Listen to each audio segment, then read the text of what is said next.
«Синеокие вечера» – такое название получил сборник стихов остинского писателя и поэта Александра Царукаева. Много лет над книгой трудился главный редактор издательства «Ир» Тамерлан Техов. Он собрал лучшие стихи поэта. Сегодня сборник представили в Союзе писателей республики. Подробности в следующем материале.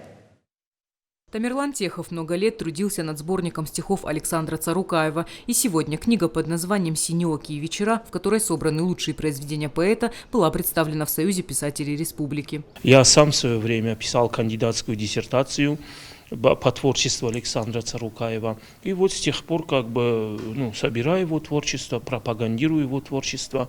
И вот каким-то таким очередным логическим, наверное, завершением моих этих исканий стала эта книга. Александр Царукаев – известный остинский поэт. Первые его произведения были опубликованы в 1933 году. Его перу принадлежат сборники прозы и поэзии «Утренние песни», «Радуга», «Колыбель жизни», «От отца к сыну». Особое место в творчестве Царукаева занимали произведения для детей. Он перевел на остинский язык стихи и прозу Агнии Барто, Корнея Чуковского, Джанни Родари.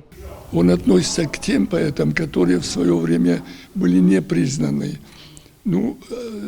Группа людей, поэты, писатели, они знали, что он великий поэт. Но все-таки я думаю, что со временем люди осознают свою ошибку, и скорее ошибку старших.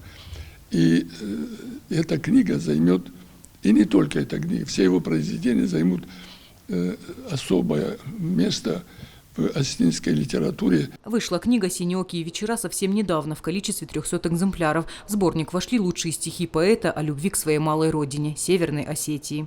Лада Дзукаева, Олег Рамонов. Новости Осетии.